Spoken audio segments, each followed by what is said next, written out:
I am Michael Kidson, an elderly gentleman who is suffering the effects of Brodifacoum poisoning.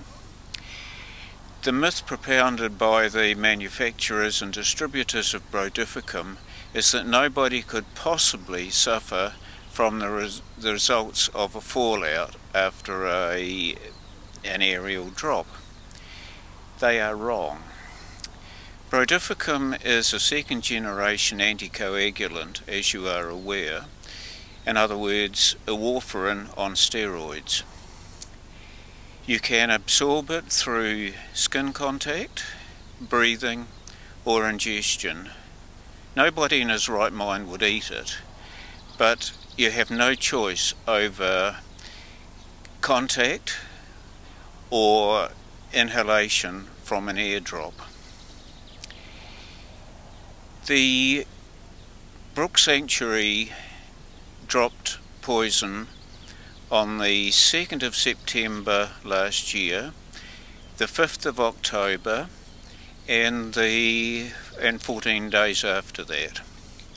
We were present in our house in Brook Street, which was about 1 kilometre from the drop site. Now, the effects started the same day and certainly were well set by 2 days later. Now, the effects of Brodifacoum, there are about 13 different symptoms. The first obvious one is itchy eyes, a headache at the front of the head, a chest cough, very deep chest cough, total feeling of exhaustion. The symptoms are very similar to hay fever and flu combined, but nothing develops. The hay fever treatment does nothing for it. As the symptoms progress, you experience, or rather we experienced, vertigo, loss of balance particularly to the left side, pains on the left side of the body, particularly in areas that had been operated on or in bones that had broken. In my case it was a toe broken in 1962, which was a little while ago. The problem with the Brodifacoum we did not recognise, or certainly I didn't recognise, until I had an unexpected excessive bleed from a minor scrape on one elbow. We went to the medical centre for blood tests because of the anticoagulant effect of Brodifacoum, but of course the amount of Brodifacoum in the blood was so small that everything came back normal. Now, some 15 months later, we're still experiencing the effects of Brodifacoum, particularly in the itchy eyes and headaches, and in my case, pain in a broken toe. That was the one back in 1962. I also get it in the chest, where I was opened up for a triple bypass 2 years ago. The pains and the symptoms vary according to the time of day. They can last from 5 minutes to half a day at a time. They rarely appear together, so you might have only one, and then it revolves and you get another one. You don't die from it. It's inconveniencing, it's painful at times.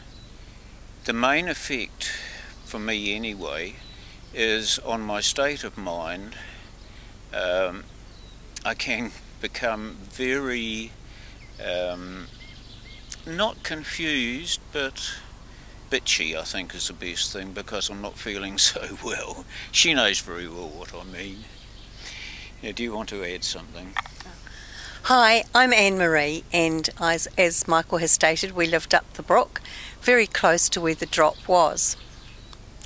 On the particular day of the drop, I was not up with the activists because I can't walk that far, and I was merely in my own front garden on a lovely sunny Saturday morning. Anybody should be able to do that in New Zealand.